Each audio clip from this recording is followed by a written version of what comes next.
Hey, you. Hey, I know you're listening. You should go follow us on Instagram and Twitter at Boafcast, BOAFCAST. Go to Facebook, click that like button, and follow us there too. And then check out our website, bookedonafeeling.com, because we'd really appreciate it if you did all that. Okay, love you. Bye. Have fun. Do it or I'll bust Tony's kneecaps. Padme, I'm loving on you, girl, but you gotta stop. You're gonna knock the table legs and you're gonna purr and you're just gonna be all up in my business. You know, you're beautiful, but do not speak. Don't you be speak. Child. That's No Doubt. Oh, was it? Don't speak. Isn't that Gwen Stefani? Yes. Yes. I don't know. What is that, Gwen Stefani? You're older than me. Aren't you supposed to know this shit? I was very closeted in more than one way growing up, so. Lol. Okay.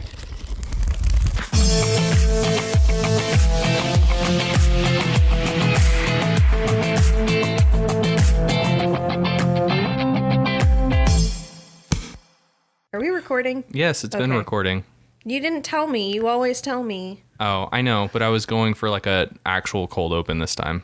We always have a cold open. I know. Okay. That's what I love about us. Okay. Among other things. I very much considered, so I was going to do a book this episode that was based in Britain. Ooh.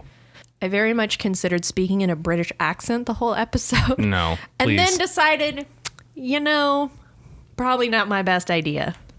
That was probably a good idea, governor. Governor? So yeah, speaking of governor, I was watching Easy A to get into the kind of the mood for our episode today. So yeah, that's really funny. Do you remember that movie, right? I love that movie. That movie's so good. Oh my goodness. I got a pocket full of sunshine. I got a love that's all mine. Oh wow. Take me away. Don't crack my windows. Window. Wow. Oh, that's so rude. No, it wasn't. Okay. Wow. All right. I'm actually an okay singer. You are an okay singer. That was just real loud. I know. There's probably like crazy clipping on it too. I'm going to have to fix that. But anyway, I need to stop petting your cat. Don't give her attention because she'll just keep coming to you. Just ignore her. She really does. I'm going to ignore her. Just pretend like she doesn't exist. exist. Arms crossed. Just looking away. I can hear her purring. Yeah, she's purring right now. I don't know if the mic's God, I accidentally looked at her. Shit. Don't make eye contact. Don't make eye contact. Pretend like she's a T-Rex. She'll eventually leave you alone if you don't pay attention to her. Okay. All right. So, yes, this is Cory and Cobi, Booked on a Feeling, back with a new episode. Episode 3, Tris. I don't know how to say 3 in other languages, but it's out there. Yeah. I'm just terrible with languages. Un, deux, trois. Toi. There you go. Yeah. Add a T on the end of that, you got a bad word. Wow. Who's the dumpster mind this episode? Back to Easy A. I'm sorry. So I do have a bone to pick with you, Cory. Okay. So remember that bet that we made? Which one? We make a lot of bets. The one last episode where you said that you took one of Wes's beers and I said $20, he'll never figure it out until the episode comes out. I replenished the stock today. I brought some more. You told him like 10 minutes after you left. Yes, I did. I called him as I was leaving. I was like, hey, I'm so sorry I drank one of your beers. This one has such a conscience. Like, I could have made $20 easy. Because Wes was like, I honestly would never have noticed. He told me that himself because we talked about it. I was like, God damn it, Cory. I'm sorry. I care about what people think. I don't want them to think I'm a thief. No one cares. Just a beer. Anyway. But yeah, that was my unfinished business. I even made a note for myself in my reminders app to make sure to bring it up. Oh my goodness. Because we said we were going to update the masses. Yes. So I just wanted to update that Cory sucks and he ruined the game. So more than one way. But I'm gonna cut that out. Okay. So every episode we start with some icebreaker questions to get to know each other, to let our listeners, y'all, get to know us. Yes. So And we also answer our own questions as well. Yes. So it's kind of a 2 for the price of 1 sort of deal. Okay. You want to go first? I went first last time. You go first because I don't know what question you're going to ask. Oh. So you go first. Okay. Well, mine is relative to our theme again. Okay. I want to make that a thing. My question for you, Miss Cobes, what is one of your most humiliating high school memories? Oh, God. Too many to count. I don't know about you, but I have a lot. So I'm trying to think of ones that I don't want my grandparents to know about because they do listen to this podcast. Okay, maybe not most humiliating. Maybe just like a humiliating moment. An embarrassing story. Yeah, an embarrassing story. I need ammunition to get you back later for something that you do. I don't know. I don't know. Like, I guess it's simultaneously humiliating, but also like a really terrible event that happened. But in my freshman year, the final or the first day of football season, and I was in the marching band, this kid tripped me in my 7th period class, and I landed with my arm hyperextended, and I fractured my elbow. Oh, jeez. And I went to the nurse because I started feeling like pins and needles and like felt like ants were crawling up and down my arm. Mm-hmm. Went to the nurse and she was like, nah, you're fine. Gave me some ice, gave me some Tylenol and told me to go on my merry way. Well, I kept ice on it. It turned purple. And by the time I made it to, we always had dinner before we went off to the football field where we performed as the marching band. I was like in tears and I was like crying in the middle of the cafeteria. And I'm not, anybody who knows me knows that I'm not much of a crier, especially in public. Mm-hmm. So it was one of those moments where I was really embarrassed that I was sitting there like crying uncontrollably, but it was for, I guess, a good reason because I fractured my elbow. Yeah. I need to knock on wood. I've never broken a bone before. Actually, I think I broke a toe doing in one of my movement classes in college, but anyway, yeah. What's your? Mine also was in marching band. It was an away game, and What instrument did you play? I didn't know you were in marching band. Mm-hmm. I played trumpet. Oh, of course. And then I switched to baritone because I was better at it. Yeah. You're such a brass. Hey, I love. Yeah. Okay. Anyway, I love woodwinds and I love string. I'm not good at any instrument that I've ever played, so I'm good at listening. I played the flute, but I was on the color guard during marching band. Oh, okay. During marching season, I was in the color guard all 4 years of high school. Nice. Anyway, embarrassing story. Yeah. So I got off the bus at this like stop, and it was basically dinner. We were supposed to all go choose a restaurant. It was a strip with a bunch of different fast food places, and I got off the bus and I was standing in front of 2 girls in my class, and just talking to them, and this guy came up behind me and pantsed me. And it was everything went down, my pants and my underwear. Oh my God. Right in front of the girls. So that was very embarrassing. I hope that my reflexes were fast enough, but also one of the girls was like one of my crushes at the time. So it was just very, very embarrassing. Okay, I guess it's my question. Yes. I guess what were you like in high school? That's a good like question. If you could put yourself in one of like the quintessential stereotypical I was a theater kid. I was a theater and band kid for sure.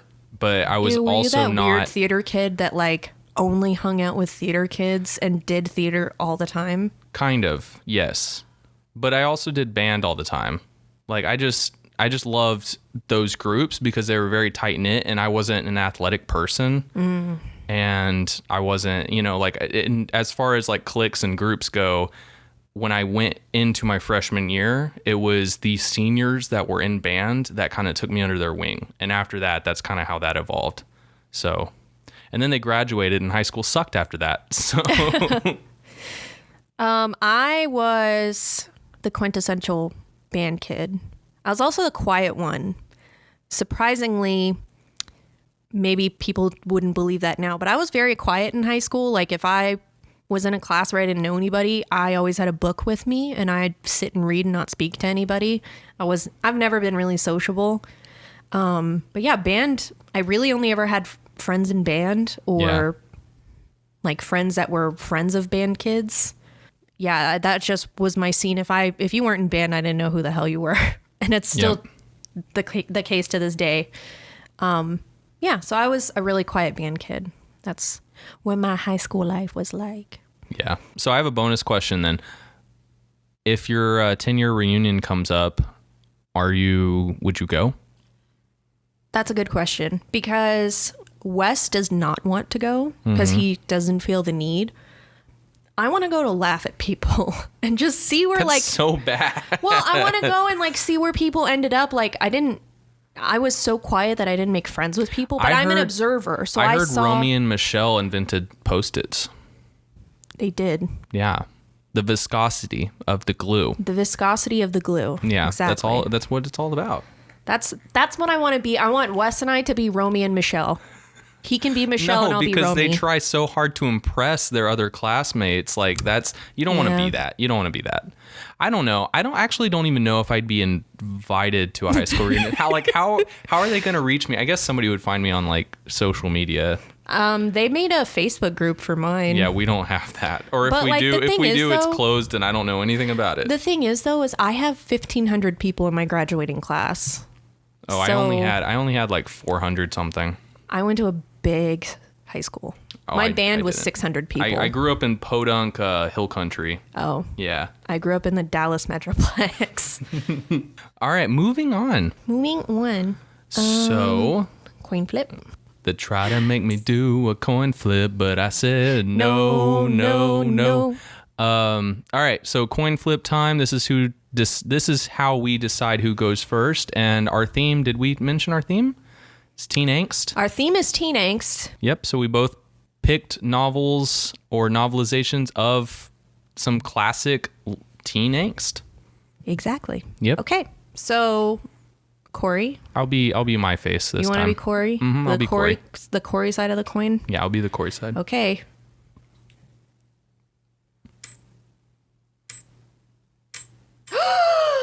You won! Oh my God, I'm going first? This is the first time in 3 episodes. Oh my God. Okay, so first I'd like to thank my loving partner. I'd like to thank the Academy. I'd like to thank God. I'd like to thank that app. What's that app called? Coin flip.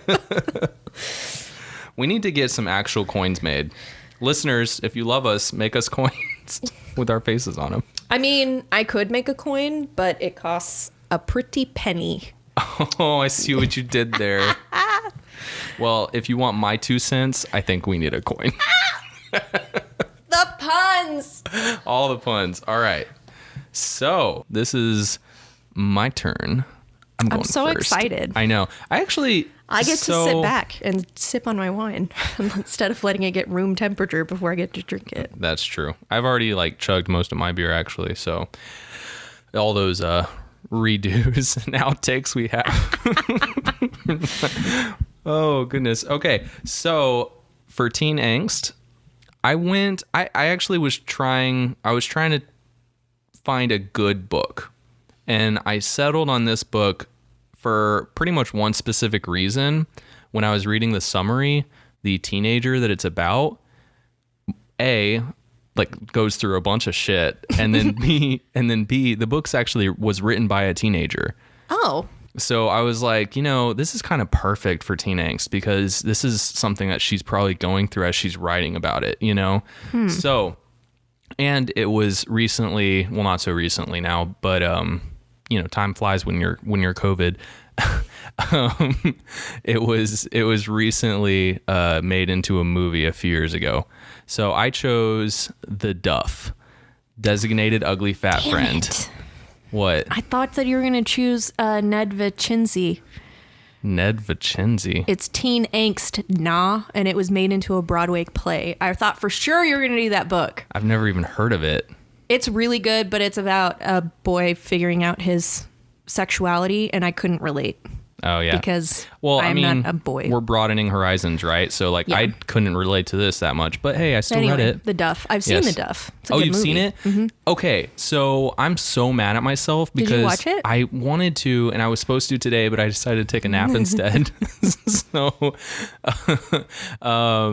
yeah, I really want to see it because I love Mae Whitman. Yeah, who voices she's Katara. So, yep. I love her. And she, you know what? You should and really. She's funny as hell. She is. You should watch the musical adaptation of Valley Girl that came out this year. I don't know if you've ever heard of Valley Girl. Yes, I have, because I considered doing the book.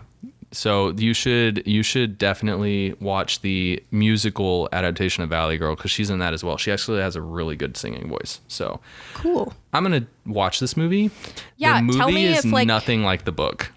It, from what I can tell from the trailer, I can already tell you they're tell me almost, later if it's anything like the book.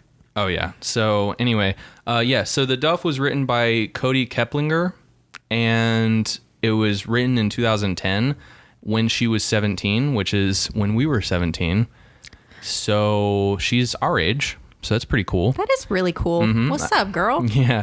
At this point, she has 9 books under her belt at this point. Oh my God. Yeah, she's written 9 books. I think the most recent came out this past spring. So that's incredible. I did pull a little blurb from Scholastic, and goes a little something like this. Okay. I don't know. I'm sorry. I had to clear my throat. Cody Keplinger was born and raised in small-town Western Kentucky. She wrote her first novel, The Duff, during her senior year of high school. She now lives with her German Shepherd, Cory, in New York City, where she writes full-time and teaches the occasional writing workshop. When she isn't writing, Cody is probably exploring the city, eating Thai food, or creating a new plan to become Tina Fey's best friend. So, girl, I can relate. All of that. Girl, I'm your dog. That's me. I'm Is your it dog. spelled the same? No, she put an E in it, which makes me really sad, but that's okay. Fucking lame. I'm just kidding, girl. Be our friend. So I also I researched her social media because it did say on her little blurbs. I didn't find an IMDb for her or anything like that, but or a Wikipedia page for her, but on her other stuff, like on her website, it says that she's active on social media. So I went to her Twitter and her Instagram. She actually is a queer author as well as, yeah. Look at you. I know. I did another queer author. So that's really cool. She loves D&D and video games, and she is also legally blind. Interesting. Mm-hmm. Yeah. So it's crazy. And look at what she has accomplished. That it's is so amazing. I don't have anything to say or like anything witty or sassy to say because that's just, I'm awestruck. That's amazing. Because she's our age. I'm 27, you're 28. Like, to think that you accomplished that much, 9 books, and you're legally blind, and you're well on your way to becoming Tina Fey's best friend. Like, girl. Yep. Give me some of your life. So yeah, no, I mean, and I know we don't have much of a following yet, but listeners, go on social, follow Cody, give her some love, honestly, because support these authors. She's great. And actually, I wanted to talk to you after this. I want to reach out to her because I want to just tell her that. Funny story. I actually reached out to my author. Oh, did you? Yeah, I sent her an email today. Oh, I was going cool. to talk about it in my section. Oh, okay. So, awesome. I'll talk about it more in a minute. Okay, cool. All right. So yeah, designated ugly fat friend. So let's kind of just get into the meat and potatoes of it, huh? I will say this book, not the book, the movie really hit close to home for me because I really felt like I was the Duff. I wasn't fat in high school, but like I was just like the one that was there. Yeah. So I don't know if like the book is the same as the movie, but like I really related to that. Oh, no, same. I mean, I was always kind of the outsider in my group too, or at least that's how I felt, which is a big part of this book is just, how you feel and how you're actually viewed are sometimes 2 different things. Yeah. So the book follows 17-year-old Bianca Piper, who is made immortal by Mae Whitman in the movie. Love Mae Whitman. Mae Whitman, marry me. Okay. The book starts off at this club called The Nest, which is essentially a bar, but for teenagers, for high school teenagers. But there's alcohol? No, there's okay. not alcohol. The bartender serves Bianca like cherry Coke and stuff. So it's like an underage club. Mm-hmm. Okay. Yeah, the only underage club I've ever been to was a church club. So, and they played loud gospel rap and stuff like that. Turn up. And then at the end, everybody raises their hands if they want to get saved and stuff like that.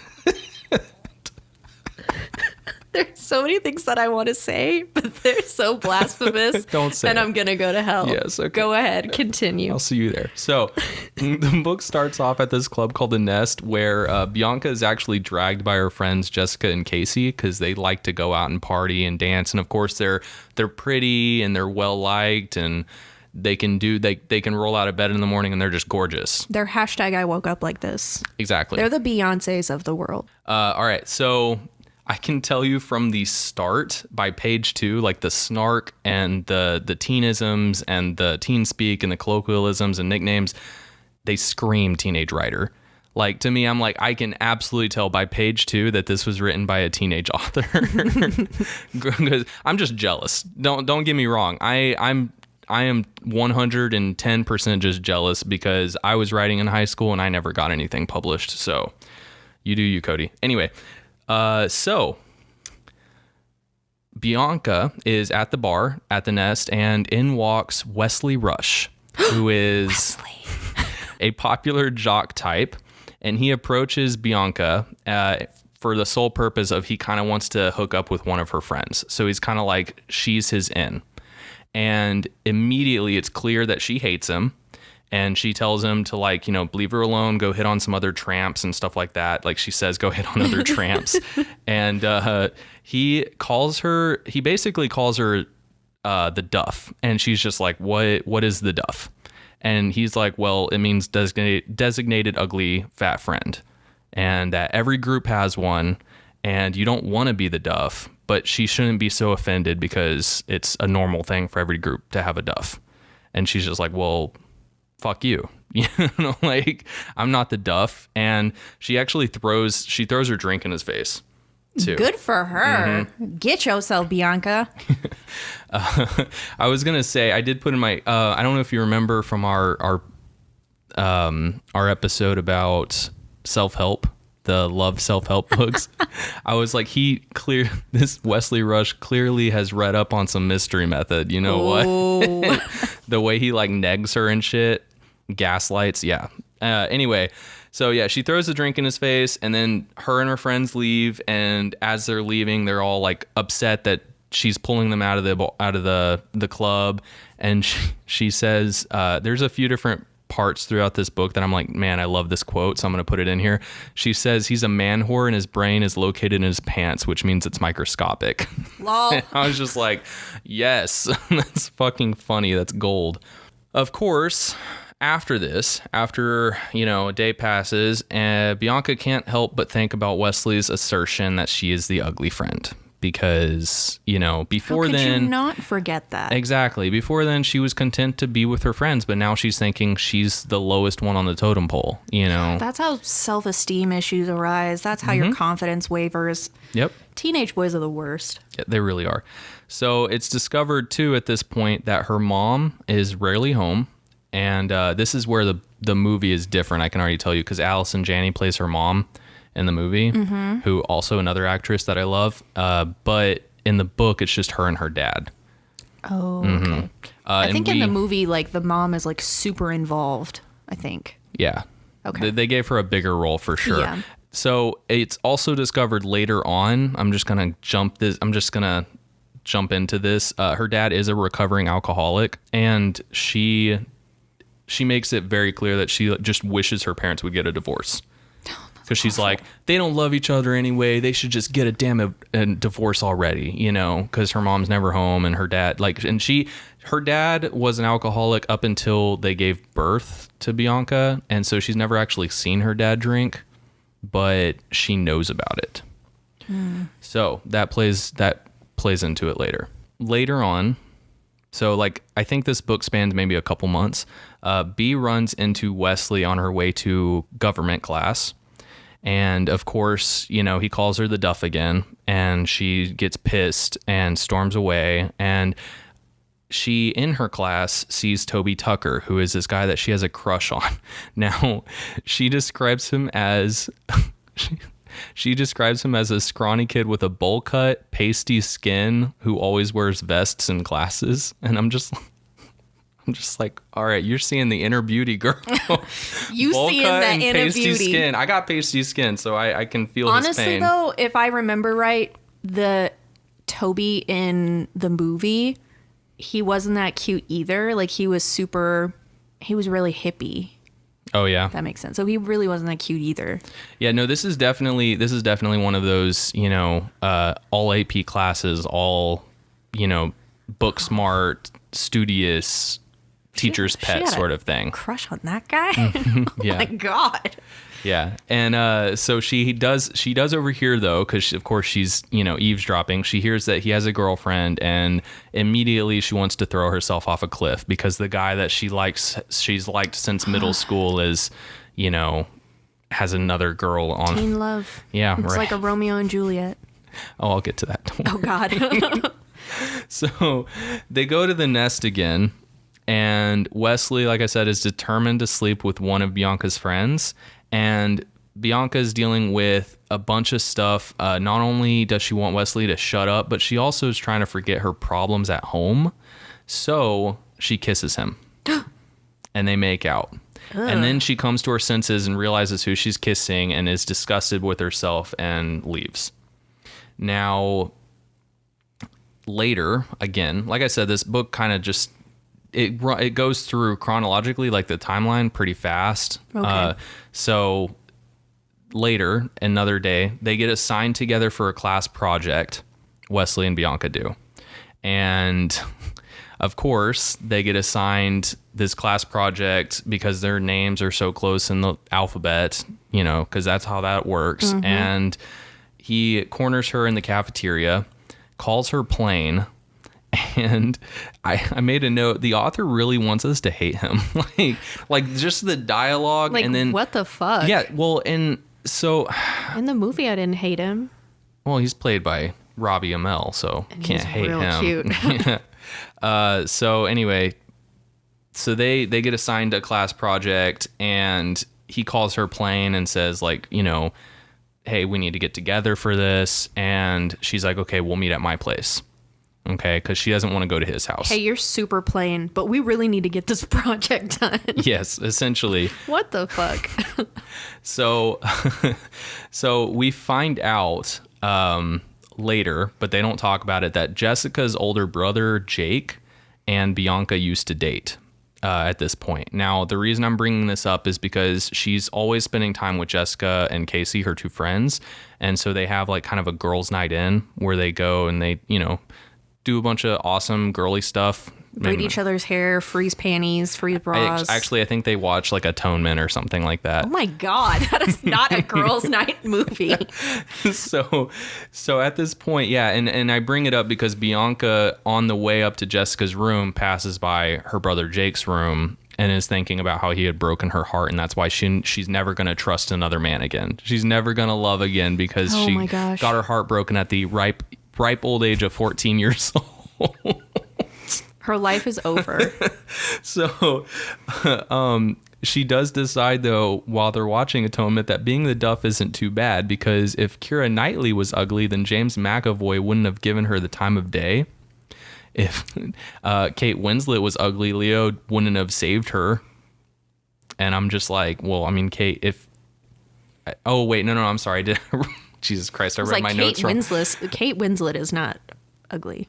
No, she's not. No, but she's saying if Kate Winslet was the Duff, then Kate Winslet and Leo would have saved us all from tears from watching Titanic, because Leo wouldn't have been interested in Kate if she was the Duff. That's what she's trying to say. Oh. But I put it in my notes. Well, I mean, Rose DeWitt Bukater was literally about to plunge to her death, and she only survived for the rest of the movie because Leo saved her. So that's still pretty heartbreaking. But I like her logic. So Bianca comes home the next day, and this is the day that her and Wesley are supposed to get together for their paper, and she finds divorce papers from her mom on the table. Her mom mailed them. out of nowhere. That's fucked. Her parents were having some issues before, but it was always assumed that they were still together. They were just, estranged. That's cold to just mail them, Yes. like not even give them to your spouse yourself. That's cold.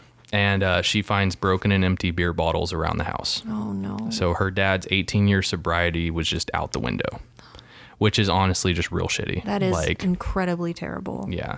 So Bianca starts crying because life is being unfair to her. And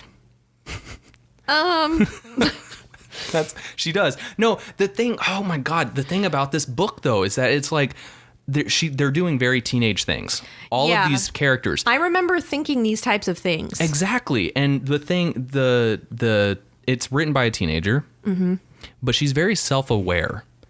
And Bianca, the character, because this is written in first person, she's very self-aware. She knows that she has no right to feel like life is being unfair to her, but she's still based off of her life. Nah, I don't think so. Okay. I don't think so. But she knows that it's not right for her to think that life is unfair, but she can't help but feel it anyway and cry. And I'm like, honestly, I feel that every day.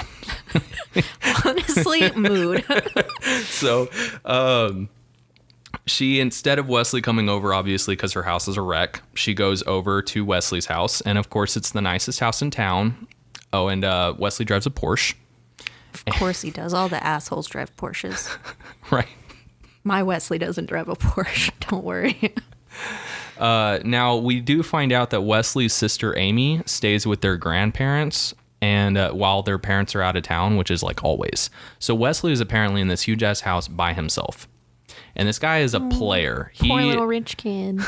He is a player. He brags about always having women around, but he's never committed to any of them. He never makes that commitment to them or anything like that.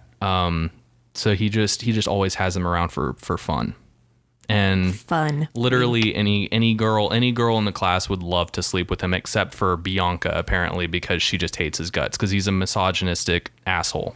So, and she makes him know that. She calls him that multiple times, and she calls him a man whore multiple times. So their assignment, do you want to guess what book it's on? The Scarlet Letter? Yep. Oh, really? That was a guess. Yeah. Yeah, their book's on the Scarlet Letter, and so they start talking about how Hester, why, if she was just promiscuous, Bianca thinks that she just wanted a distraction from her life. And that's why Hester did what she did. And I'm like, okay, so the Duff, this book, and Easy A both came out in the same year. And I'm like thinking, okay, Easy A literally did this, talking about how in teen lit, pretty much, in high school, it just seemed like whatever you were going through in your life mimicked what you were reading in English class. Yep. And there's several different examples of this throughout this book. So, of course, the Scarlet Letter is one of them. And they talk about how Hester wants a distraction, which is something that Bianca wants because her parents are going to get a divorce. Her dad's fallen off the wagon, and they have sex. Wesley and Bianca have sex. And then she jumps You're his a bones. misogynistic prick. Let's bone. Yeah, so she jumps his bones pretty much. Now, I will say... And he tells her that she's plain? Mm-hmm. That's that negging thing. That's the, like, boys pulling a girl's ponytails if they like them. Yeah. Is that where this is going? Just listen. Okay, so I'm sorry. I will say that the sex scene's kind of descriptive, but not enough for it to be creepy until you kind of realize that you're actually reading about teenagers. Oh God. like it's not 50 Shades of Grey or anything by any means. But still, it's like, these are minors. But then after I read it, I was like, I'm reading about 17-year-olds having sex. Like, I'm not comfortable with this. So the literary allusions continue. The next chapter, Bianca is she is recounting her forbidden romance with Jessica's brother Jake and how it's like Romeo and Juliet when it happened because they couldn't let anybody know. You know why? Why? Because she was 14 and he was 18. Oh God. Which in high school, I know it happens. I know it happens in high school all the time. And all they did was have sex. They were only together for 3 months. He never took her on a date. And it turns out that he was cheating on his girlfriend the entire time. That's why they had to keep it a secret. And Bianca had no idea that was why. She just was going along with it because she's a 14-year-old girl. That's some statutory rape shit. Yeah. So in the middle of lunch, the reason why she's kind of thinking about this is because Bianca gets news that Jake is coming back into town. And at the same time, this girl Nikki's talking about how she had hooked up with Wesley and they had fooled around at some point in the recent past.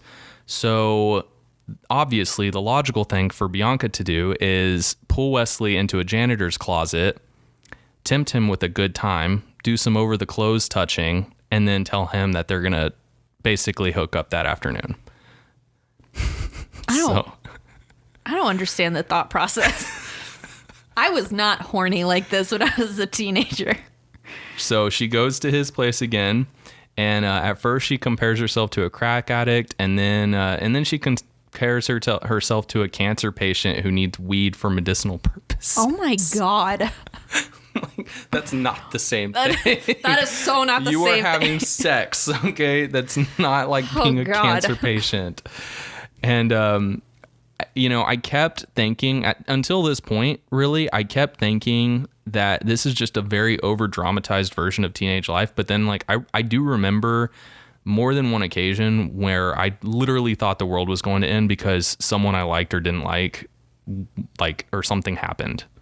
You know, I can remember distinctively going into panics, going into full-on depression because the boy I liked didn't like me back. You know what I mean? I remember that. So I mean, as you're talking, I'm sitting here thinking I used to say that. I used to say that too. I used to think that. Yep. And now I'm also an adult and I'm sitting here thinking this is so trivial. I know I used to think this. You don't think that high school is ever going to end. You think that it's the end all be all and it really isn't. And you don't realize it until you're 10 years down the line and you're just wow, what a waste of my emotions. I had bigger shit to worry about. I could have saved myself for marriage, damn it. No, I'm just kidding. I'm kidding. That's a joke. Lol. Okay, so on Valentine's Day, because now we're on Valentine's Day, Bianca is voluntold to distribute cards and flowers and stuff like that, and Toby joins her. So this is the first time that Bianca and Toby actually get to spend some time together. Ooh, some quality and she's time. freaking out. Yeah, and she's freaking out, and they're having a good time talking and getting to know each other, and then her mom shows up. Now, at this point, she's been hooking up with Wesley regularly, on the once a day, 7 days a week, pretty much. Just wow. Yeah. And her mom shows up, so she's like, well, shit. And her mom tells her that night, this is the night me and your dad were gonna have a talk, because he's been in denial. He's been pretending like the divorce papers never got sent, and so they're gonna have a heart to heart. And another really good line that I liked was that her mom says, I believe her mom says it. Either her mom says it or Bianca says it, but one of them says functionality is overrated, because they're talking about being a dysfunctional family at this point. And I'm like, yeah, functionality is way overrated, because nothing's functional. Being dysfunctional is the new normal. I mean, it's the old normal. It's always been that way. It's normal just is people put not up a normal. front. Yeah, people put up a front. Yeah, a facade, if you would. So, surprise, surprise. A cover. Get out of here. Sorry. So, surprise, surprise, Bianca calls Wesley, and he has no Valentine's Day plans, even though he had been saying all day how he just had, so many girls that wanted to spend the day with him. And so they get together, but this time they don't have sex. They just play video games, and Wesley kind of teases her a little bit, and her friend Casey, turns out that they had a three-way friend date, Casey, Jessica, and Bianca, that Bianca bailed on, that she forgot about. Wow. So Casey calls and is pissed. And yeah, and so this is the beginning of her and Casey kind of having a falling out. I put in my notes too, we find out later that her mom left the house, left her dad at around 3 a.m. and Bianca gets back home at 6 a.m. and her dad is passed out drunk from like drinking beer. So I'm like, he managed to obtain beer between 3 and 6 a.m. because her mom doesn't know that her dad is starting to drink again. So he was keeping it a secret. So at some point between 3 and 6, he got his hands on enough beer to pass out. Where the hell do they live? Exactly. Liquor laws say that you can't sell alcohol after midnight. Thank you. No, I know. I put clearly a teen wrote this. Okay. Like, that's not how this works. Clearly a teen does not know liquor laws. Good thing, too. So a couple weeks pass, and Bianca sees Wesley flirting in English, and her and Casey aren't speaking. And so she's just having a terrible day, and then her car won't start. And so Wesley comes up, and she doesn't want to see him because she saw him flirting, and she's like, leave me alone.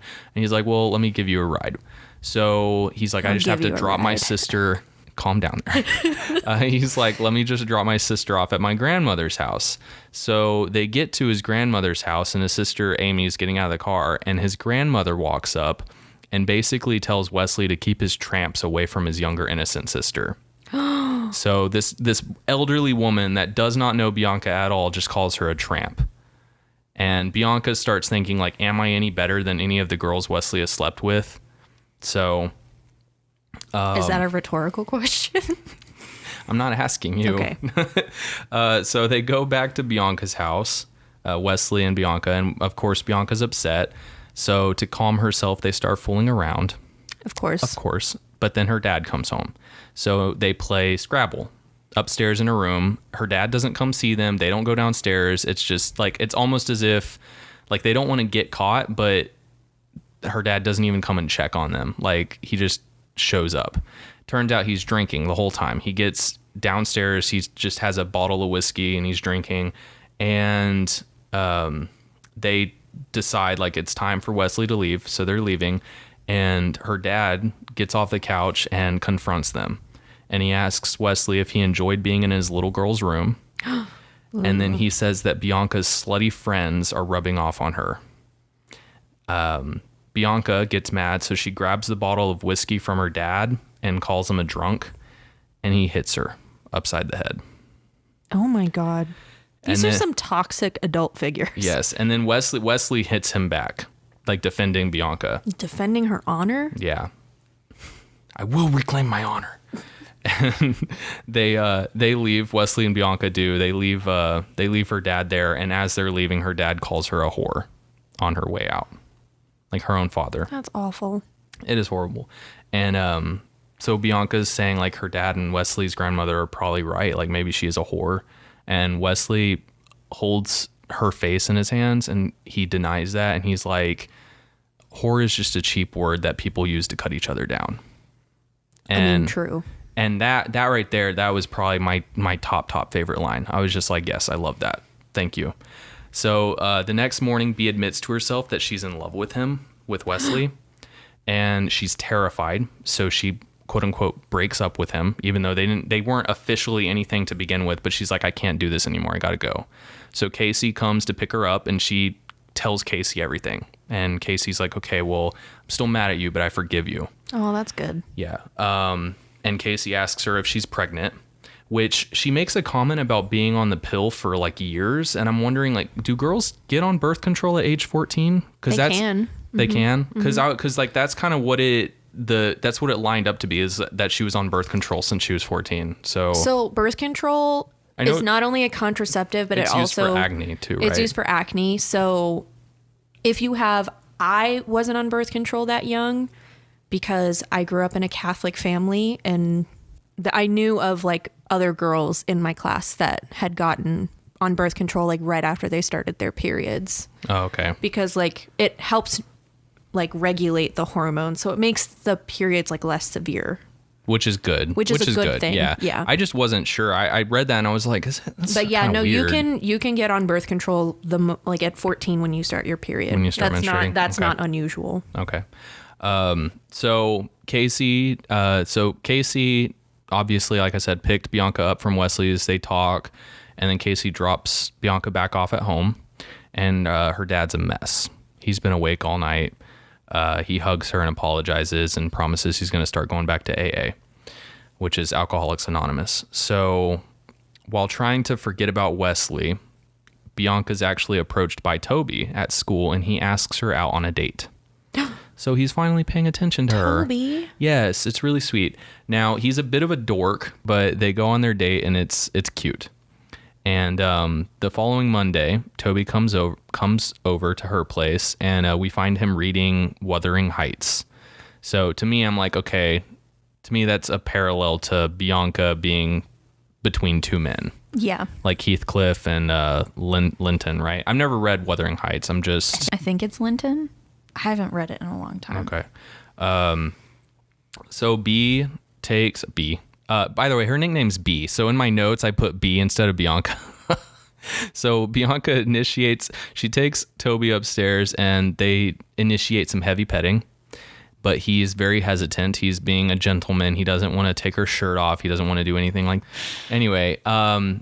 But Bianca finds that the experience doesn't quite feel the same with him as it did with Wesley. She's not in love with him. It's not, she can't forget her problems. She is overthinking everything. Her mind won't shut up. And it's with Wesley, her mind just goes blank during sex.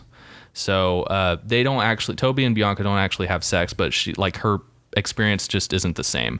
And at that time, Wesley had been calling her nonstop and she wasn't answering the phone. Oh. So she's about to undo her bra and Wesley walks in the door. Oh shit. So, oh God. Yeah. So he comes in and what follows is actually like a really well-written argument. Like probably the most believable series of dialogue that I've read in this whole book. And Bianca does finally admit that the nickname Duffy or Duff really hurts her feelings. Because before, every time he called her Duff, because he always called her Duff, before she always just got mad at him, but she never said why. She never said that it hurt her feelings. And so she finally admits it, and he looks shocked.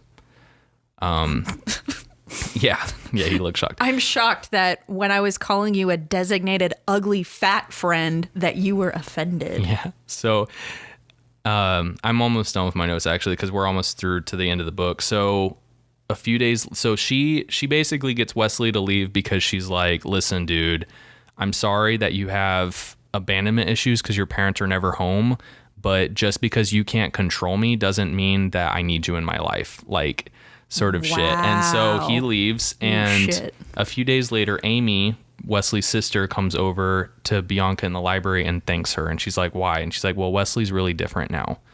Like Wesley's acting different. And there's like a scene after that where, of course, in any angst-ridden teen lit novel, that they talk about prom. So there's a scene with prom, which I think in the movie they go to prom or something, or they go to some sort of dance. They go to prom. But they also have like an 80s changing montage in dressing rooms. I love 80s montages. Did that happen in the book? Did they have an 80s montage? An 80s montage in the book? No, they did not. Damn it. So 1 star. No, I'm just kidding. So the promiscuous girl Vicky, who had been saying that she had kind of hooked up with Wesley before, I don't know if you remember me mentioning that. Yep. She's asking Wesley to the dance, to prom, and Wesley says no. And this is within earshot of Bianca. And they lock eyes, make eye contact, and then Bianca leaves. And she's like, I can't confront him. I can't talk to him. But that was shocking to her that he turned Vicky down. And on her way to English class, Jessica, her friend, comes up to her and admits that she knows about Bianca and her brother, Jake, the asshole. And she also doesn't think that Toby is right for Bianca. She thinks that Wesley is. Oh. So they get to English, and on Bianca's desk is a note, and it says, I quote, Wesley Rush doesn't chase girls, but I'm chasing you. Because throughout the book, he's talking about how he doesn't chase girls chase him. And so he's like, I don't chase girls, but I'm chasing you. And when she gets home, a bouquet of roses and a letter from him arrives. And he's like, since you won't talk to me and you would keep ignoring me, I'm going to put it in the letter. I think I'm falling in love with you. Oh my gosh. And he's like, I'm not so romantic and sappy. Yeah. And he's like, I'm not mad at you because everything you said about my parents is true. And it's forced me to come, to the conclusion that like, you're right. And so I don't hold it against you. And while she's reading this letter, Toby calls and is like, hey, you want to go on a date to Friday? You want to go to that club, The Nest? I hear there's a band. So they're like, okay. So jump to Friday. Bianca and Toby go to the bar and Wesley comes in. And he doesn't take his eyes off of Bianca the whole time. And Toby notices and basically is like, go to him. Like, I'm not over my ex-girlfriend who, you know, if you remember, he was dating a girl at the beginning of the book. Yeah. And he's like, I'm not over her. So like, we're kind of using each other, but you're still a great woman, Bianca, or great girl, whatever. We should be who we want to be with. And so Bianca goes over to Wesley and they make out and they make up and they're together now. And the end, ta-da. Oh. And that's how that ends. So What a beautiful story.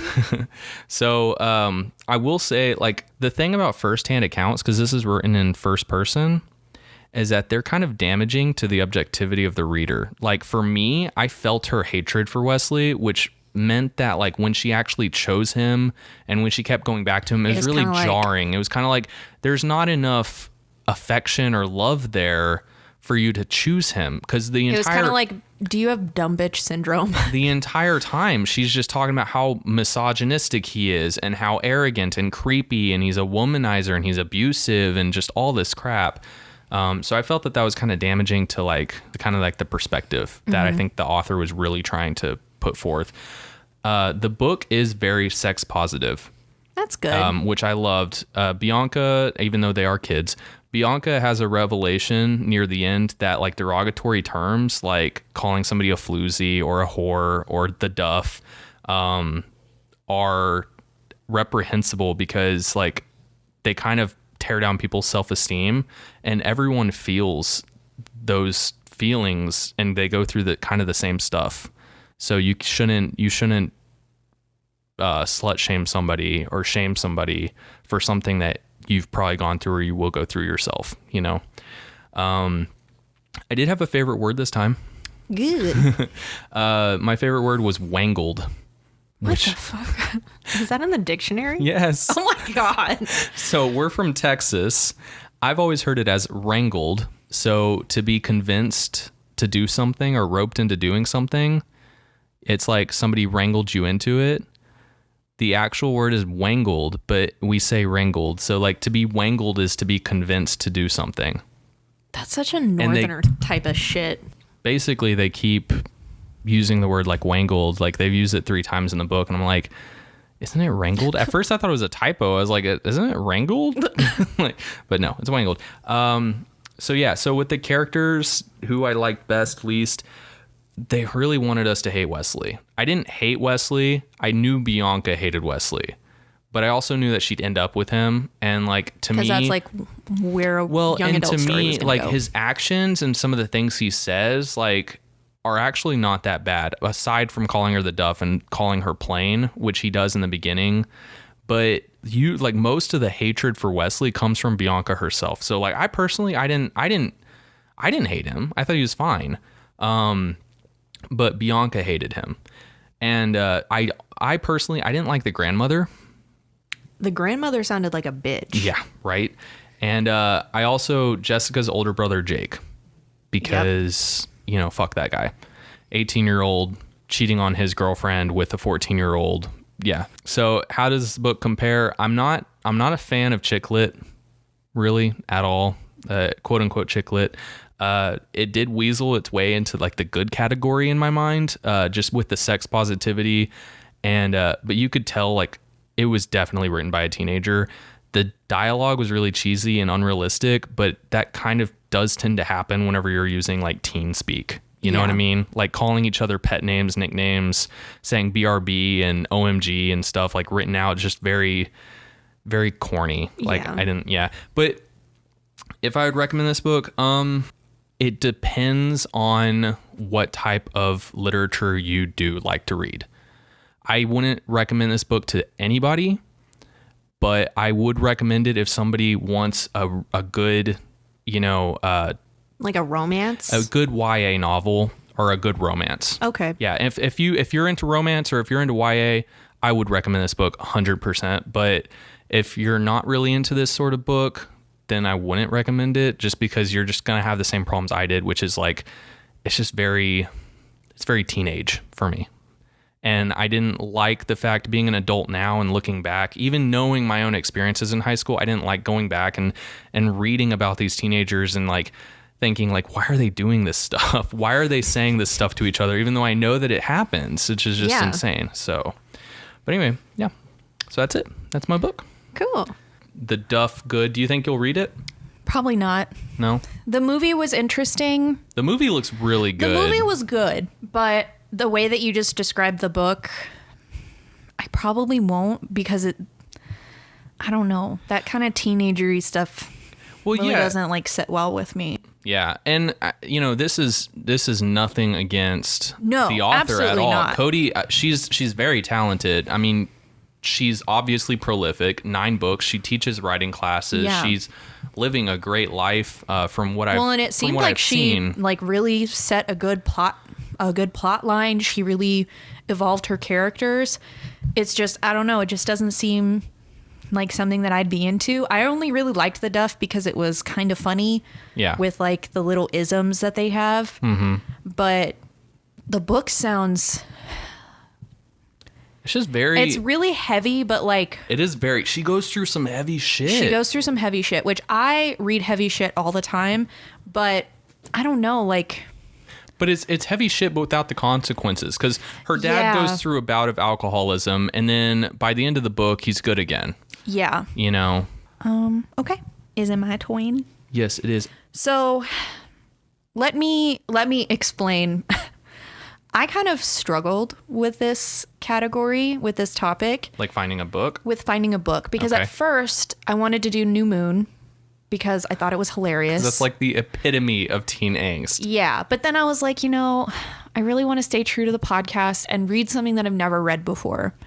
Yeah. So then I was going to read a book that I've had for well over a decade that I haven't read in a decade, so I don't remember it. But it also really didn't seem relevant, so I decided not to. And then I purchased 2 more books. Well, this is the third. 2 other books, and both of them were about boys finding their sexuality, and one of them became emo and found out he was gay from George Michael's Faith and was... Okay. Was working himself in the bathroom of his father's Winnebago to the CD cover. Working himself. Working himself. Jerking the chicken, if you will. Flogging the bishop. Exactly. Okay. So I was like, I can't relate to that. I don't know what that is. I also really couldn't relate to the book that I ended up doing, but I found it really interesting, and I really hope that I still stayed within the topic, but it also is nothing like your book. Okay. So the book that I did is called Americanized, a Rebel Without a Green Card. Okay. By Sarah Sadie. Is this a nonfiction book, or is It's a nonfiction. It's a memoir. Oh, shit. Okay. So you went, definitely a different route. But this is like, you'll find out. So about the author, this book was written in 2018. So while she was an adult. Okay. Because Sadie was born in, and Sadie's her last name. So Sarah was born in, I think she was born in 1982. Yeah, she was born in 1982. She was born in Tehran, Iran, during the Islamic Revolution and the beginning of the conflict between Iran and Iraq. Sarah received a BA in Film and Mass Communications from the University of California, Berkeley, and began her career as a creative executive for ABC Daytime. So, have you ever heard of the show iZombie? Yes. She wrote that. Oh, okay. Yeah, and she also wrote a show called Katie Keene that's currently playing, starring Lucy Hale. Okay. Oh, you know what? That show, has it premiered yet? Katie Keene? Yeah, from what I saw on IMDb, there's like 4 or 5 episodes already. Because it looked interesting. I actually thought I might check it out. Yeah, well, the author of my book wrote that. Damn. So, okay. And she, Actually, Reese Witherspoon in 2018, shortly after this book was published, Reese Witherspoon had started developing a TV adaptation of this book. But I haven't found anything after the article I read that was dated for 2018. So I'm not sure what came of that. But Reese Witherspoon read it, so you know it's going to be good. Yeah. And Sarah currently resides in Los Angeles with her husband and her pug, Maple, which she has really cute pictures of her pug on her Instagram. It's so cute. Dogs are cute. I'm just going to jump into it. Okay. Because explaining it kind of gives away the whole aesthetic. Okay. So I'm going to give you a little bit of background. The first quote that I'm going to be using, I found. So this whole book is written in her very sarcastic vernacular. It's so sassy. She uses a lot of different like metaphors, and she alludes to stuff, and she uses like current things. Like she talks about Kardashians. Like, it's really funny. So her first quote is, "Iran is not pronounced Iran. It's pronounced Iran. Spread the word, tell all your friends, tweet it, shout it from the rooftops, correct people. It'll make you sound smart and cultured. On behalf of my fellow Iranians, we thank you." I'm gonna preface, I don't know Farsi. I tried to look up as many like phonetic pronunciations as possible, but a lot of them were not available online. Mm-hmm. So just preface, I'm gonna fuck up. Which, by the way, I did email this author. She had an email on her website, so I did email her. So Sarah, if you're listening, I really hope I didn't mess up your name. And also, hi. Thank you for reading my email. Anyway, so a brief history of Iran. We're going to start in the Pahlavi dynasty. In the early 1950s, Iran was led by a democratically elected prime minister named Mohammad Mossadegh. Okay. He was progressive, and he nationalized Iran's oil industry. Prior to him, this was the country's most valuable resource that was under British control. So after Mossadegh gave the boot to the British, he was like, fuck off. The prime minister at the time, Winston Churchill, was like, yo, we got to get rid of this guy. And so he tried to get President Eisenhower to like help him stage a coup to get rid of this dude. Well, President Eisenhower was like, don't really want to start that kind of shit. Well, Winston Churchill was like, Mossadegh has gained support of this party that's a well-known communist group, even though Mossadegh in no way had associated himself with this party, never involved himself. Either way, Eisenhower was like, we're in, and had the CIA and MI6 team up to form Operation Ajax to overthrow the prime minister of Iran. And what year was this? This was in the early 1950s. Okay. And this is setting the stage for present-day Iran? This is setting the stage for the author's, like, memoir. Okay. So, the CIA and MI6 had told the Shah, or the king of Iran, said, like, yo, you're going to take over after we get rid of this guy. And at first, the king was like, no, he's actually really well liked by the people. He was democratically elected. I don't want to get in that. But then the USA threatened to have him removed as well, so he conceded and let them do their thing. The coup was a success, and Mossadegh was jailed for 3 years until his death in 1967. And the US and Britain had gotten the short-term benefit of gaining limited access to the country's oil supply. So is that why they did it? Is that why Winston Churchill... For oil. So was this Mossadegh guy, did he even have connections to a communist party or regime? No? Nope. That's fucked. The author, Sarah, even talks about, like, he was a really cool guy. Her parents really liked him. Her family really liked him, talked about him all the time. Like, they literally just did this because he was like, no, we want to keep our oil in the country to, like, boost our economy. Which, duh. Yeah. And they just got mad. So they got rid of this dude. Don't worry, it gets worse. So the Iranian Revolution. So political unrest began in 1978, caused by an internal conflict. The people were mad that the royal family was living it up with money stolen from the people, and the economy beyond the walls of the palace was essentially in the crapper. Families had struggled to feed themselves, and the king had a secret police force called the Savak. They had a reputation of torturing and executing anyone who opposed the monarchy. By this point, the USA was over the king because he had raised the price of oil, so the Iranian Revolution was started, and the king was exiled. The king and his family were exiled. Okay. The people were excited that the king was gone, but that quickly dissipated when the next leader, Khomeini, announced himself as the supreme leader of Iran. And this was in like 1979. Previously, women were untethered. They could walk around in mini skirts and have their hair blowing in the breeze. Sarah mentioned that her father regularly had girlfriends that he would take out in public. The consumption of alcohol had been legal, and things were pretty normal. Sarah had essentially compared Tehran, the capital of Iran, to New York City. Like, it was bustling and it was full of life. Well, I'm going to say I've seen pictures of Iran before, and it very much was, as you put it, untethered, and it was a free country. But when Khomeini came into power, all of that changed because he founded the Islamic Republic of Iran and introduced Islamic law. Suddenly, he instilled strict dress codes for women that instructed them to cover their hair. Men and women were segregated unless they were married.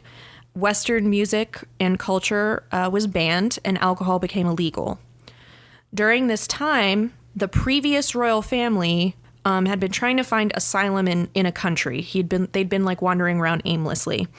And President Carter had allowed them into the U.S. so that the king could be treated for his non-Hodgkin's lymphoma. Because of this, Tehran blew the fuck up because the citizens wanted their exiled king back all of a sudden.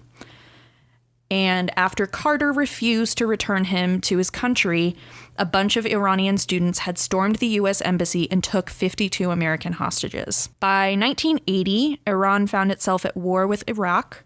It was a geopolitical conflict due to a long-standing border dispute between the two countries, because they do share a border. Yeah. And with the support of the U.S., Iraq invaded Iran. After the invasion, Iran started hostile propaganda against the West and started gaining allies in the Middle East. The U.S. began to worry about Iran becoming the sole power in the region and wielding too much influence. In 1982, the hostage crisis was over, but there was no end in sight for the Iran-Iraq war or Khomeini's rule. The borders of Iran were closed, and no one was permitted to leave Iran at this time. So that's kind of leading up to present day. That's setting the stage, yeah. Yeah. So this is actually like present day Iran. This is like currently the thing. So now we're going to talk about Sarah and her story. So her parents fled Iran in 1982. Sarah was born in 1980 because she was 2 when they left. Okay. They paid $15,000 to obtain passports for her family of 4, her sister, her father, her mother, and herself. Okay. In order to keep the government from knowing that they were leaving the country for good, her father had to stay behind for 3 months. And then he went to Italy on a quote-unquote business trip and then found his way to the U.S., and they met in California. They lived in the Bay Area and had family in Silicon Valley. Okay. Now I'm going to describe... So she called this undocumented immigration for dummies.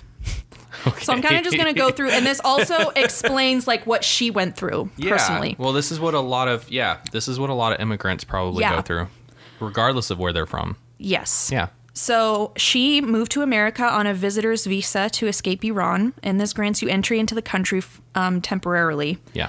When that visa expired, the Sadies filed for political asylum. But after 2 years, they were told that their application had been quote-unquote lost. In 1984, they applied for adjustment of status, which allows immigrants to apply for a green card without returning abroad. So without leaving the country, they could stay in the country and just apply for a green card. Yeah.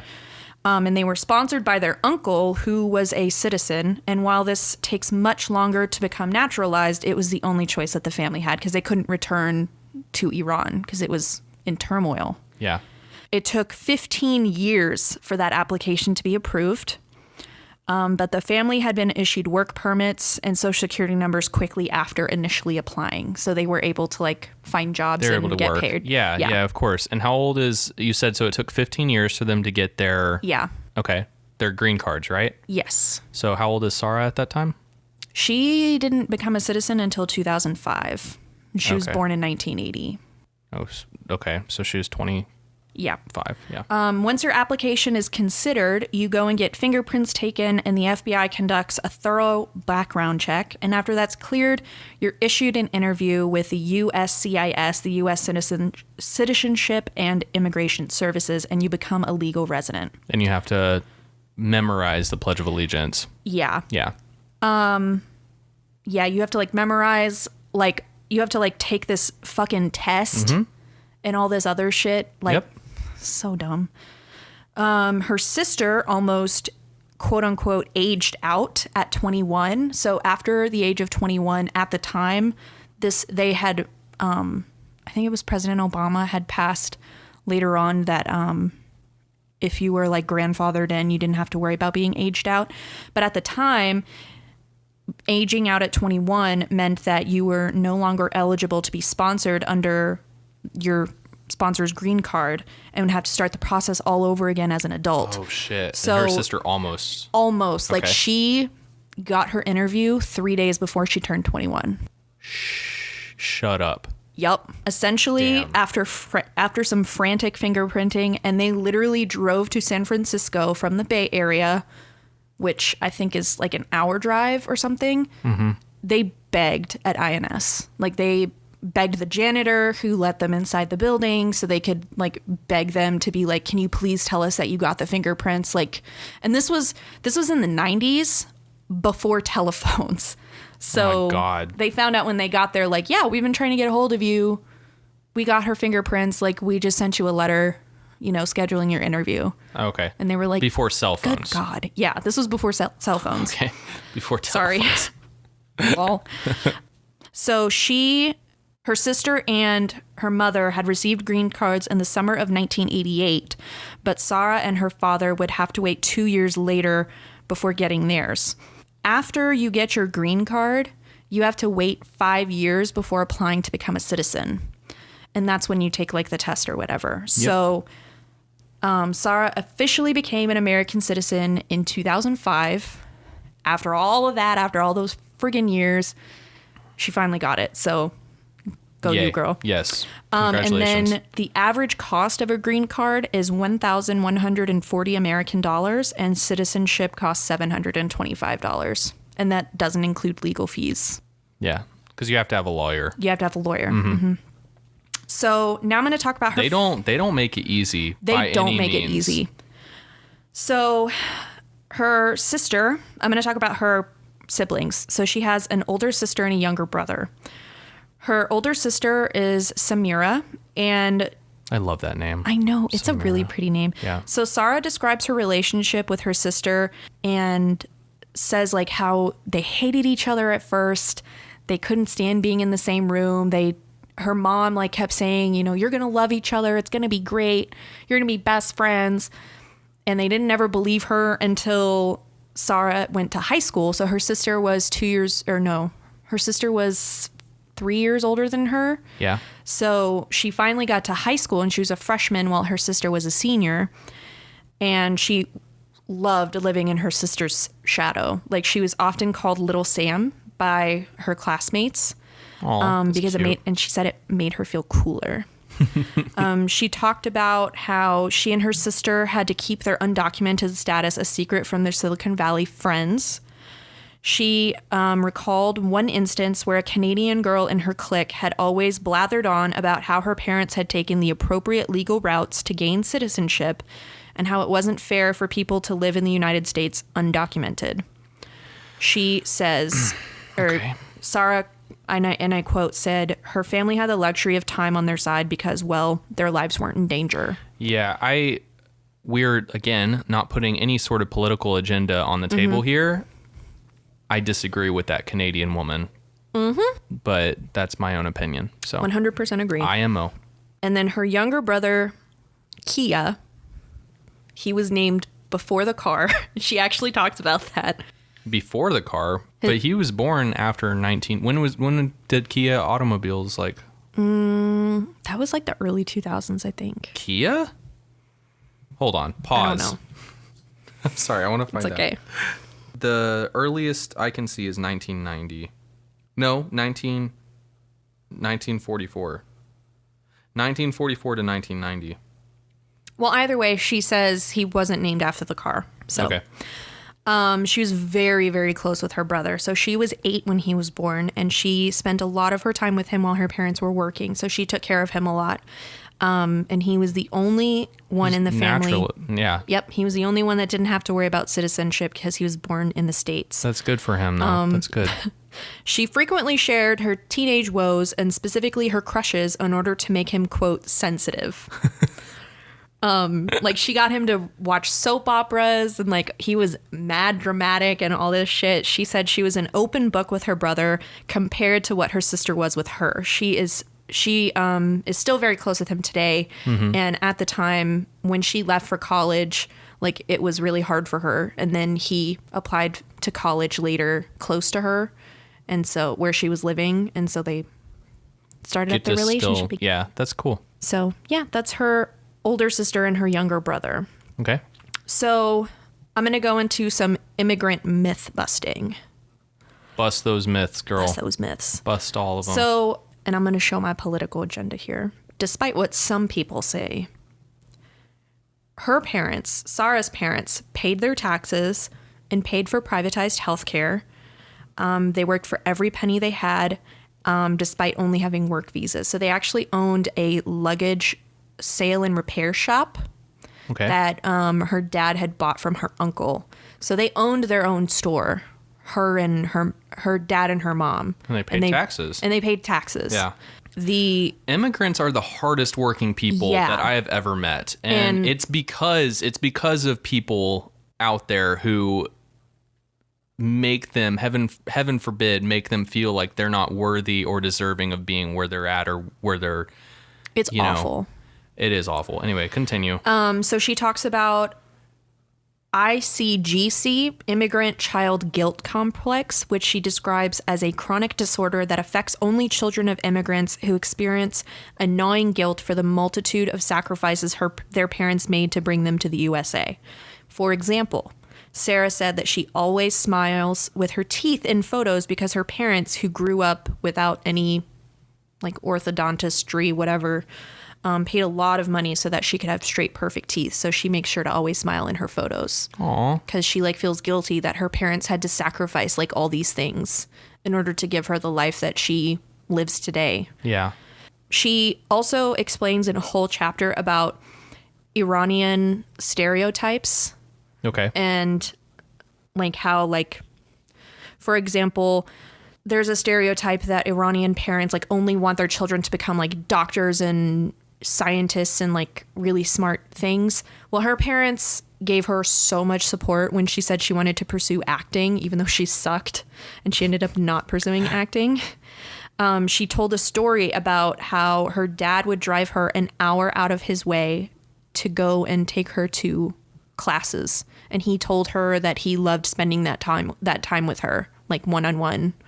Like he sacrificed so much to like give her that. And then she didn't even go through with it. And she felt bad, but her parents were just like, we just want you to be happy. We want you to try all the things. Yeah, because she can, because they've afforded that life for her where she can't actually have that time to. Yeah, she remarked that they specifically didn't want to restrict their children when they had just left a country that restricted everyone.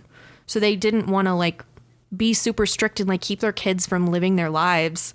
She wasn't pressured to marry an Iranian man, and she wasn't raised to be terrified of her sexuality.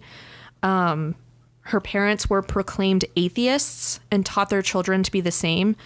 So they kind of just didn't instill all these like different things into them. They wanted them to be free thinking individuals.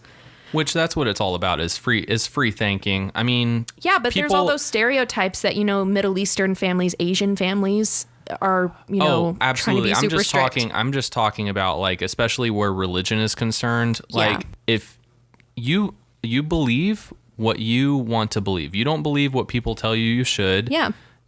And it is called faith for a reason. So some people have faith in certain things and some people have faith in others. She also said that her parents respected dialogue and that no topic was off limits in their household. So she literally, if she had a question, she was able to talk to her parents about it. They frequently told her, like, they were those parents, like the ones in Mean Girls, are like, if you're going to drink, I'd rather you drink in the house. Like, they were those parents, but they didn't sit there and be like, here's some pot, They kind of were just like, if you're going to do it, we'd rather you do it here so we can take care of you, because some stupid kids that are high aren't going to be able to take care of you. Yep. Next thing you know, we're going to find you in a ditch. Yep. Exactly. So they were just like, if you're going to do it, let us know and do it here. That's it. We're not going to do it with you, but we just want to make sure that you're taken care of. Yeah. So now I'm going to talk about her issues with being an immigrant growing up. Okay. So first, so I kind of understood this whole beauty standards type of situation. So she talks about how she was called out when she was 14 by her school crush for having a unibrow.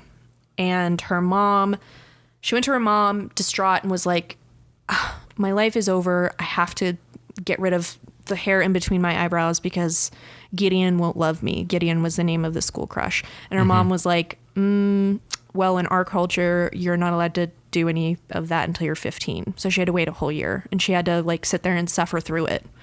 Why? Why is that? Because in that culture, the extended family would have thought that her mother was a bad mom and they lived, like, on the same street as her aunts and uncles. Because it's just part of that culture. Because she plucked her. Okay. Because she plucked her eyebrows.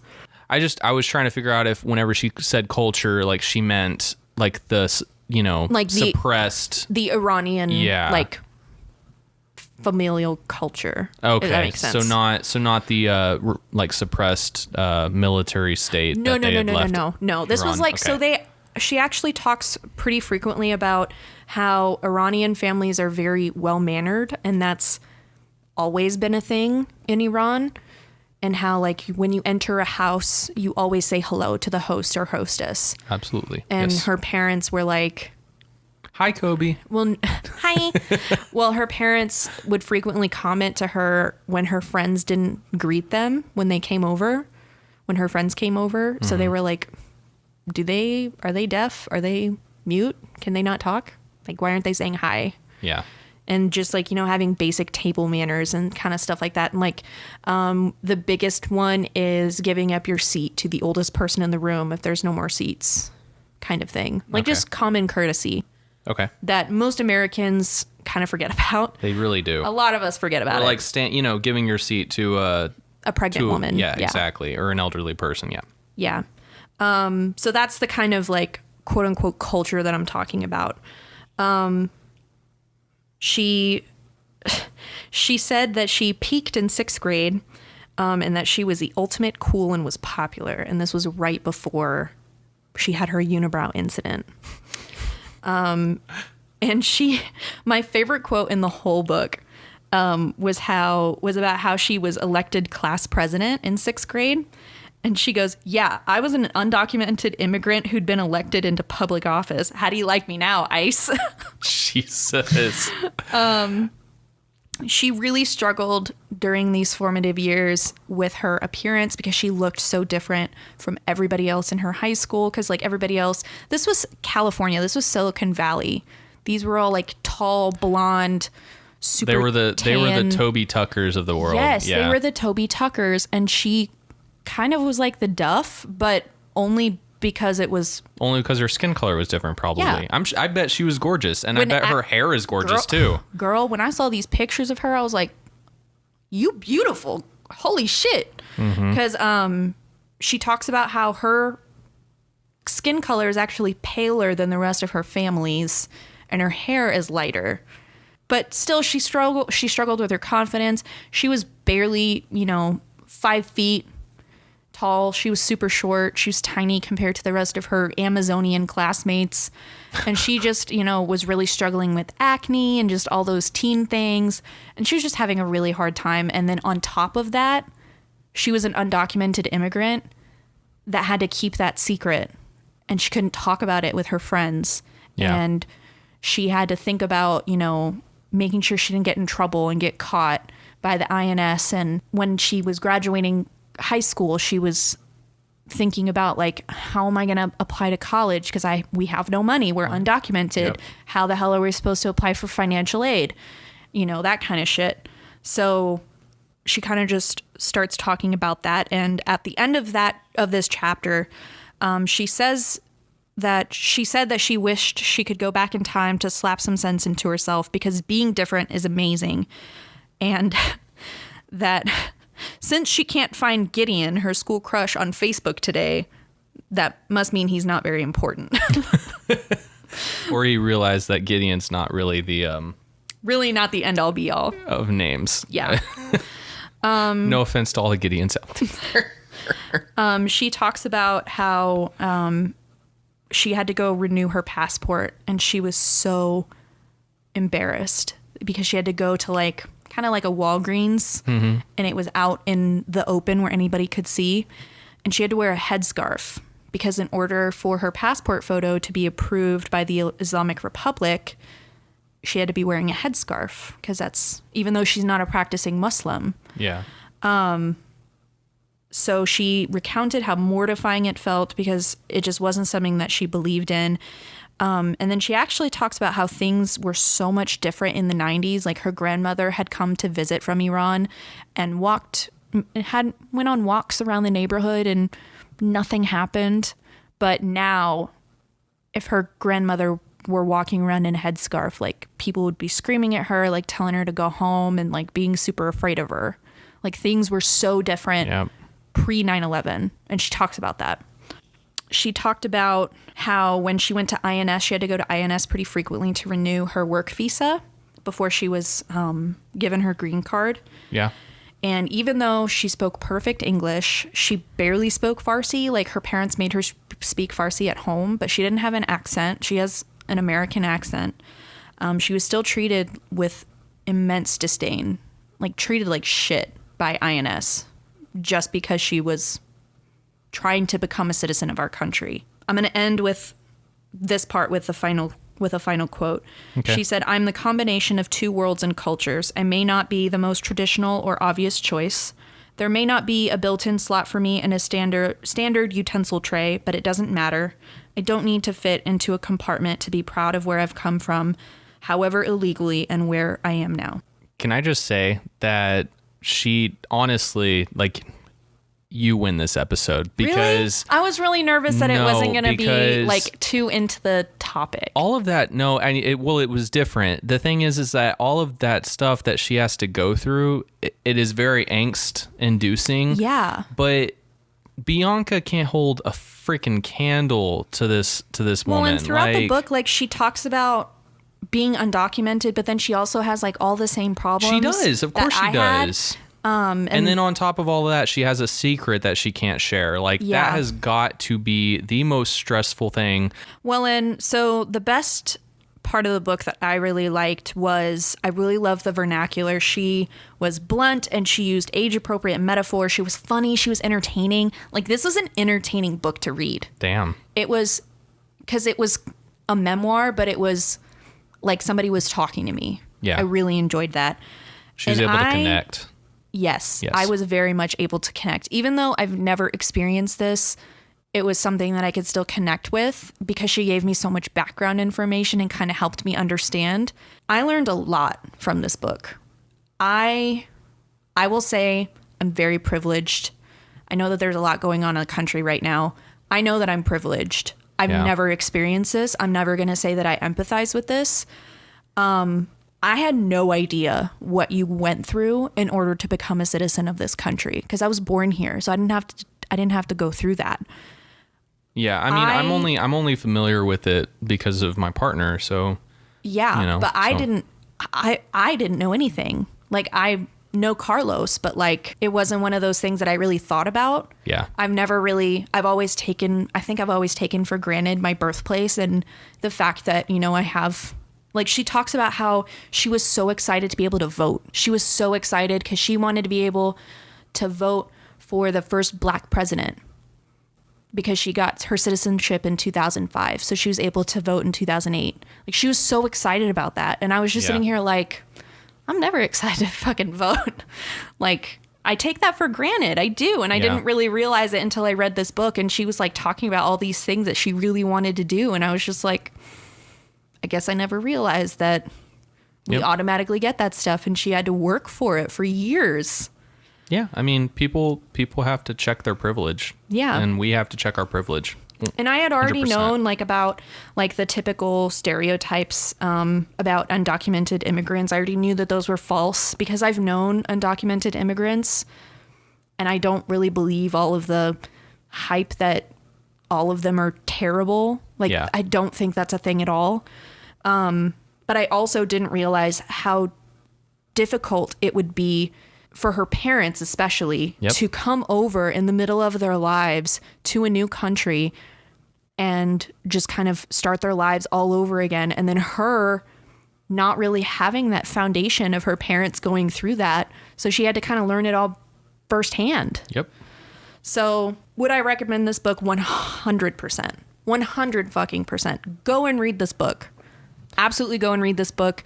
She wrote, this was the only memoir that she wrote. She's written 3 other books and they're all nonfiction. She actually wrote one that's like an adaptation of Peter Pan, which I'm really excited because I want to read it. That sounds interesting. But I don't know. I really want you to read this book because it's actually really good. It's one of those things where you kind of read it and afterwards you're like, huh, it's like a makes you think book. Eye-opening. Yeah. Yeah. I like that. I like that a lot. I think that that's something that's very important for us because, like I said, we, you know, doing this to broaden horizons, and hopefully our listeners are able to broaden their horizons by experiencing new works, either by listening to us talk about it, by being intrigued of our coverage of it and going and seeking it out yourselves, or by, you know, just going out there and just experiencing it and reading and researching, you know. Yeah, go and learn stuff, learn shit. Learn one new thing every day. Yeah, I learned my one thing. I mean, granted, I read this like 4 days ago, but still, I still learned a whole hell of a lot. You probably read it within like 3 hours. I did. It was about 250 pages or something like that. So I only read it in 3 hours, but I digress. I'm a fast reader. But yeah, I really loved this book. I loved your book, Cory. Support queer authors. Oh, absolutely. Cody Keplinger, if you're listening, you are immensely talented, and do not let anything that I said, if it had any sort of negative connotation attached to it, do not take that to heart, because it was a great book. It's all about my own personal tastes. So. And Sarah, if you're listening, hi. Hi. I already told you what I think of your book in my email to you. All right. So, Cobi, what are we covering next week? I think next week we're doing cult fiction. Cult fiction. Yes, it is exciting. I got a weird book. Trust me. All right. Well, that is it. And of course, there will be a plug at the end of this episode, but please feel free to like, rate, and subscribe. And we will catch y'all next week. Until then, bye.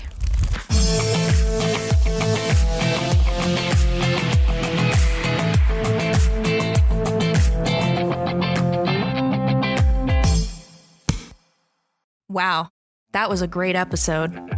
You can find us on Instagram at BoafCast, BoafCast, and also on Twitter at BoafCast. You can also follow our Facebook page, Booked on a Feeling. And if you happen to like us a lot, which I really hope you do, please consider donating to our Patreon, patreon.com/BoafCast, or hit us up on our website, www.bookedonafeeling.com, to get all of our social meds. Shoot us an email at bookedonafeeling@gmail.com to give us book suggestions or ideas for themes that we should cover, or just to say hi, because we love you. Okay, see you next time. Bye.